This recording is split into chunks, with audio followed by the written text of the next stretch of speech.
Great, Monica. So we're in the full swing of things at the moment, but I want to take it back to that Sunday evening.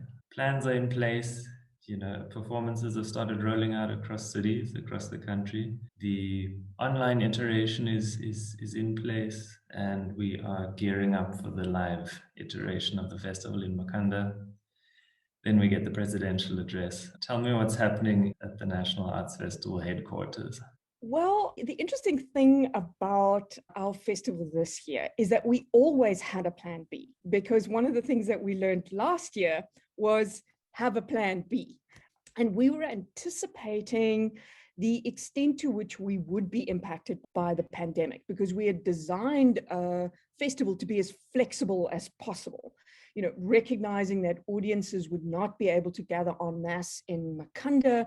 Together with Standard Bank, our core sponsor, we did those Joburg, Cape Town, Durban, Gqeberha shows. We had always planned to have online, but of course, the Makhanda Live was going to be our return to some degree of normality. And so obviously the presidential address on the 15th of June, in the context of some truly terrifying statistics from Gauteng. We weren't looking at a curve, we were looking at a vertical incline of infection rates. And a couple of weeks before the speech, we had already decided in Johannesburg to not go ahead with audiences because it just felt too risky. So it was a huge blow. We had already started building the Village Green, and that's probably one of the most unfortunate things, is that our vendors, traders, and crafters will not be able to join us in Makhanda this year. So we built the tents and then we took the tents down, which is unfortunate. But what we have been able to do is pretty much keep most of our plans almost entirely in place. So we're still doing our venues across the country where we filmed a lot of the jazz and a lot of the performances for the online platform anyway. We're going to be live streaming quite a lot of work from Makhanda, which is great because at least we get to use our facilities. The technical family that's such an important part of the festival is still with us and still working. They're doing different things, but they're working with us. And our artistic community, as far as possible, pretty much all of those who had wanted to present work online are still with us. There were a couple who've said, you know what, online's not for us. But we created flexibility in the contracts to essentially allow for the work to be presented sort of later if necessary. So we kind of had a pretty solid plan B. The big challenge was the speed at which we needed to implement plan B. So we had about a week from the 15th of June at kind of, just after the president's speech, we had a management meeting and we said, okay, what is plan B going to take and how are we going to implement it? And so we are now pretty much just about on top of festival, and in about 10 days, we've done it. Which is, again, a testament to, quite frankly, the world-class festival team. This would not be possible without passionate, committed, unbelievably agile individuals that make up the big festival family. And of course, the artistic community, who've also said, well, we really wanted to do live, but we also need to perform. We need to get the work out there. And if the National Arts Festival is going ahead, we are in. So as always, it's a partnership, and we couldn't do this without our donors, our sponsors, the artists, the technical communities. It's a big production, but we're getting there. Right. And I mean, what a tremendous turnaround time. And like you say, largely down to the NAF team, the audiences, the artists. But also, I imagine, largely due to the scaffolding that was in place from last year, the virtual NAF in 2020. Absolutely. What has Absolutely. the NAF borrowed from last year? And can you tell us a bit about the shape of this year's festival? Mm-hmm. We learned an enormous amount about presenting work online. And the incredible thing about 2020 was that we took all of our festivals online. So we did SciFest Africa online, we did the Regional Schools Festival online, we were the digital host partner for the Children's Theatre International Organization, ASITEJ. We were their digital partner for their World Congress in March.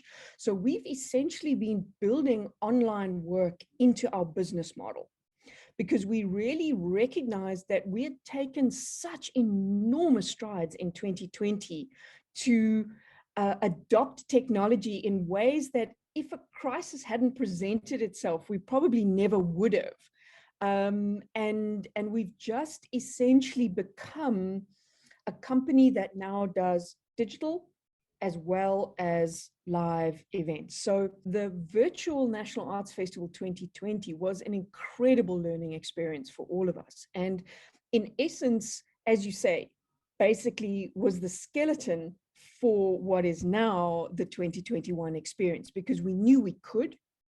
We have a lot of in-house capacity now, a team who is able to build websites as effectively as they are able to build venues. And of course, an artistic community that's also been trying and experimenting and doing interesting things in this space, who are willing to come into the online world. So it has, yeah, we really were very lucky, I think, to be in a position to do what we did last year, so that this year we were more easily able to adapt and essentially create a platform that would be appropriate to the circumstance. And going forward, I don't imagine a future for ourselves without digital platforms or without this kind of work, because we did find a new audience last year. It was younger. It was a lot more international. 30% of our audience, in fact, came from all over the world. In fact, there wasn't a continent other than Antarctica that we didn't have an audience from. And it was an interestingly more male audience than we would normally have. In the live festival, we generally have more women. So again, a very interesting dynamic and a very engaged and passionate audience for the online work. So we will continue to do this, and we will continue to build our online capacity. A lot of the work that we've done in the monument this year is to really capacitate our venues to be both performance spaces, but also performance and recording spaces. The exhibitions that we're setting up for the festival this year will be captured with 360-degree cameras, and we will create walkthrough exhibitions. And that's all work that our team will be doing. So the shape of the festival this year is, again, all online, all operating via our website as the core sort of touch point. We'll be doing a lot of work in Zoom, because that's another thing that we have become world-class at, is the Zoom performance or experience. We're doing live streaming, which is kind of new for us. We did a little bit of it last year. Sylvain Strike's Jigsaw, for example, was one of our live stream productions. And we are centering our work in the monument and a couple of other venues in Makhanda. We're also working in Joburg and a couple of other venues to essentially make sure that we could still represent the diversity of the South African arts, and of course some international work as well. We've got some children's theatre. We've got a lot of workshops and webinars as part of our program. So it's the National Arts Festival, just not live. Or live, perhaps, in the new sense of the word. Yeah. Adapted. So just, yeah, following on that, I mean, in terms of artists, do we have a sense of how this new virtual format is working for them? Is it a viable sort of form of generating income? And what are some of the ways, I mean, from your guys' perspective, that artists can begin to market their work and better get the word out for this format of presenting work? Well, definitely as a revenue stream, it does not replace live. We found that for the festival, and there has been some research that's been done over the last little while, both locally and internationally, that all of us are struggling to essentially replace our live income with online income. It's true of the major international festivals. It's true of the venues for live music, and it's equally true of artists as well. There are some folks that have done incredibly well online, some of the comedians, some of the jazz musicians, but that has also been about the loyalty of their audiences. So again, you know, the point that you raise about artists using the opportunity to really speak to their audience in new ways, build a loyal audience base, social media has proved to be certainly our most effective marketing tool. And that's really where we do need the fans and the artistic community to essentially help almost crowd market these online aspects, because and you know this as well as anybody else, our space in the arts in the traditional media is receding. So our arts pages in newspapers and those kinds of things, our arts sections in particular kinds of media houses have largely dissipated. So we're also in a new world where we've got a lot of influencers working in the space. We, as the festival, are partnering with TikTok, a brave new world for us. We've never actually explored what TikTok as a social media platform would hold. And TikTok's been incredibly generous to us, helping us, teaching us how to use the format, and also making time available to chat to artists about how they can better use these kinds of experiences. But there is no doubt that the combination of work online and social media presents an immediacy to the relationship with artists and audiences. And I really think it's an exciting space, but it is a different space. I don't think any of us are pretending that we can replicate a live experience online. It's different.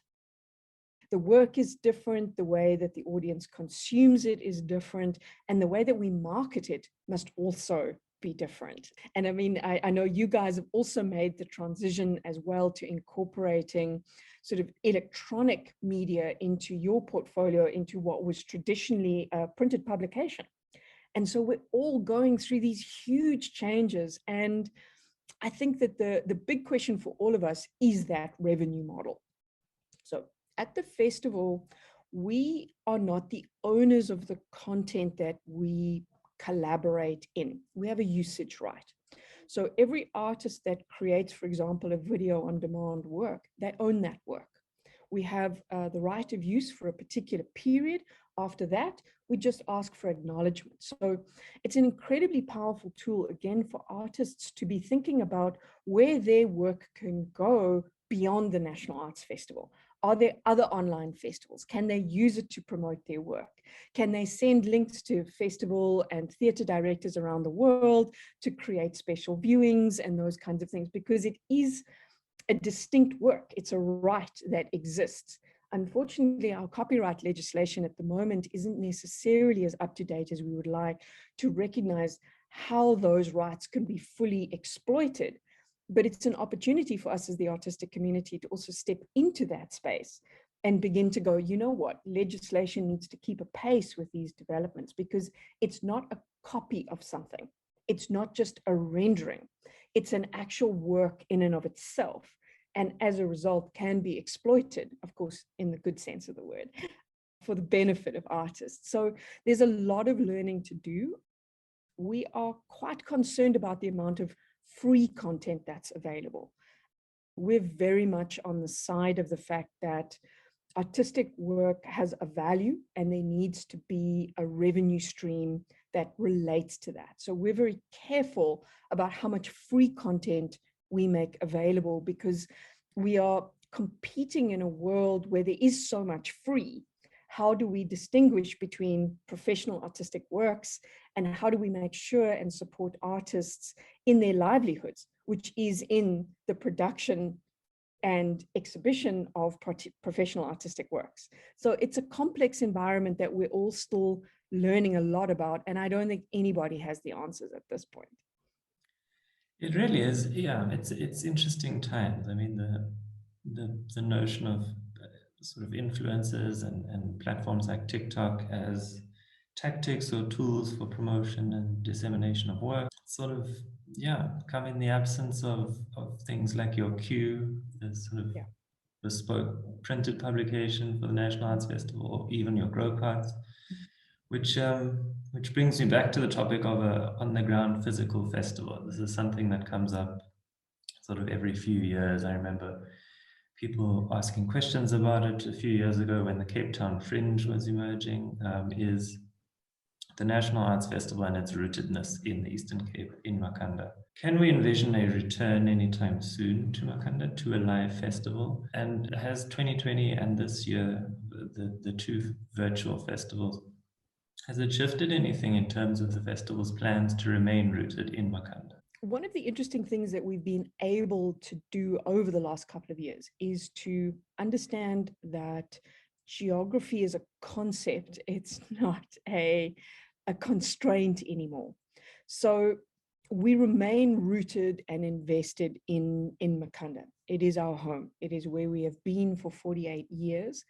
And the city presents for us a space and a freedom to present our festival in a very particular way that is very unique. I don't think that you would find, for example, the world-class facilities that we have at the Monument and at Rhodes easily anywhere else. And equally, when the festival is on in Makhanda, we pretty much take over the whole city, which in a larger urban space like Durban or Johannesburg or Cape Town isn't really possible. You might take over a small segment, but if you imagine, and you must be based in Johannesburg, imagine dashing for a show from Sandton to Braamfontein. It would take you a 3-hour commute in the traffic. Whereas in Makhanda, if there's really, really bad festival traffic, it'll take you 15 minutes. And that's probably the wait for the hopper. So our dynamic here in the city and the generosity of our hosts here in the Eastern Cape, and it really does take a nation to create the National Arts Festival. We are supported by local government, by provincial government, by national government, and we're very lucky to be in that situation, and also to be in a position where we can make an enormous economic impact for the city of Makhanda, but also for the Eastern Cape province. And so the investment that we receive from the province is obviously from an artistic perspective, because the province really does believe, and local government does believe in the artistic value in the festival, but also the very real economic benefits, which in a given year, in a live year, is anything up to 90 million rand in 11 days for the city of Makhanda. There are very few other things that bring in quite that kind of economic value. So as we envisage a return to live, one of the things that we were really keen to do this year was to present live in the context of a global pandemic, is to learn how to do it, because I fear that this is going to be with us for a little while.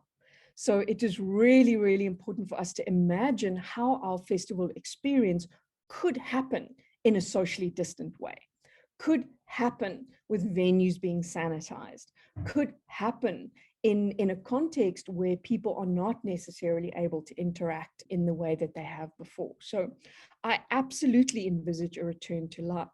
But I think we would be fooling ourselves if we imagine that a switch is going to flick and we're just going to go back to, whatever 2019 was. Because I think people are going to have adjusted almost permanently their behavioral patterns. Priorities will have shifted, and people's desire to be in particular spaces will have shifted as well. So we are in the fortunate position with the National Arts Festival to not be dependent on bringing 20 to 30,000 people into one venue, like a lot of the big festivals are. We are a multiple venues, between 60 and 70 in any given year, with 600 or 700 productions happening across those venues. So we are a very dispersed festival anyway. So I think that we're all learning how we can imagine ourselves in a world where the coronavirus or any other kind of pandemic is with us for some time to come. And of course, the economic circumstances in which we produce live events also very different. OECD is indicating that our economic recovery might, in fact, be as long as 3 or 4 years to 2025. And what is that going to mean for live audiences and all of the folks that we've been dependent on to basically pack their bags and come to Makhanda? Are those folks still there? So lots of questions that we're asking ourselves, and imagining a different kind of festival was how we thought about Makhanda Live, probably closer to the original National Arts Festival, to a festival from 30 or 40 years ago, which was a long weekend of a festival, mainly focused on Shakespeare. Way back when. The festival and I are the same age. So it really, we were looking forward to exploring the notion of a much more intimate, obviously the production's also much smaller, the venues are different. So we will continue to explore those spaces though. And the minute the opportunity becomes available for us to do live work, we will do it. There is no question, because we are a live events company and that's what we love. I want to chat quickly about, continuing with the reality of sort of virtual tactics, digital mediums. The National Arts Festival is a sort of premier platform for the showcasing of work. It's where artists make or break careers. It's where awards are won. It can be the start of brilliant things for artists. In this new format, and considering what we were discussing now about licensing, copyright, sort of how long to keep works up for, could we envision a sort of space or an idea or a sort of way of working for artists where showing at the NAF is a means of testing work? You have the platform of the virtual NAF, and you have access to the National Arts Festivals, now sort of international global audience. You submit a work that's in process, in progress, and you test it. I mean, is this a viable sort of way forward for artists, do you think, outside of presenting a fully accomplished work that is ready for viewing? Yeah. I do think so. And we've seen some very interesting examples of where, for example, script readings have started to be really popular forms of theater, where people are interested not just in the end product, but in the process as well. And I think that these ongoing platforms are precisely a way of, first of all, building an educated audience so they really understand the process of delivering a work. Nobody wakes up on a Wednesday and decides to do a play for the National Arts Festival next week. And it is an incredibly important role that festivals play. We are the R&D of the arts. We are the kind of research, design, and innovation platforms, because work does come to the festival. It's tested for the first time. Audience reactions are tested, and very often the work that is then presented, for example, on other theatre stages at the Market Theatre, State Theatre, the work is slightly different because it's been tested, it's been adjusted. The set pieces, the set direction, all of those kinds of things are then built into how the production learns to move forward. But one of the most important challenges that we have in this country, I think, is the lack of repertoire. So we expect to see new work every year at every festival. So artists don't necessarily have the long tail of the delivering of a piece of work, for that work to tour, to travel, and to generate a longer term income. So again, they are forced to create and present new work almost every year. So there's a lot of work that we need to do as festivals together, and of course, as the industry as a whole, in really understanding what online means for our entire ecosystem. But our VFringe platform will continue to remain live. Of course, we are very reliant on the artists who are part of that platform to market and to get buzz for their work. But we as the festival, we present this platform, we store the works, we manage all of the back-end ticketing, we take a 10% admin fee, 90% of the ticket sales go back to artists, because we really do believe in the independent arts, in the value of the creation of artistic content and the ability without any sort of gatekeeping or curatorial process to present that work. So that will continue, and we are certainly very interested in imagining ourselves as a content platform year-round that has live events that almost pop up at points during the year, but that we really do expand beyond our 11 days of amazing. Great. And perhaps the most difficult question I'll be asking you, out of everything that we have on offer this year, from the virtual green to webinars, talks, theatre, dance, jazz festival, what is some of your highlights? What are you looking forward to? Oh, that's like asking me about favorite children. I'm really, really looking forward to seeing Commission continue. I am permanently attached to the commissions of inquiry that are happening at the moment. So understanding how the arts is interpreting those into our world, that I'm really looking forward to. We have great comedy as always. Rob van Vieren is bringing us the Very Big Comedy Show, and the jazz lineup is amazing. I'm now based in the Eastern Cape, so Dumsa Mzwana's work I'm really, really looking forward to seeing on the jazz program. There's a lot, and as always, there's something for everybody, because it is a multidisciplinary festival. There's incredible dance. Lulu Mlangeni, Standard Bank Young Artist for Dance in 2020, brings us her new work. Jefferson Shabalala J-Bob brings us an opera, also exploring in his unique way. He's expanding his repertoire in an incredible way. So there's a lot of really, really interesting work that's coming through, and some great workshops as well. So I'm going to be pretty busy over July, and I challenge everybody to join us. We can keep you busy for the whole of July with the festival. So join us.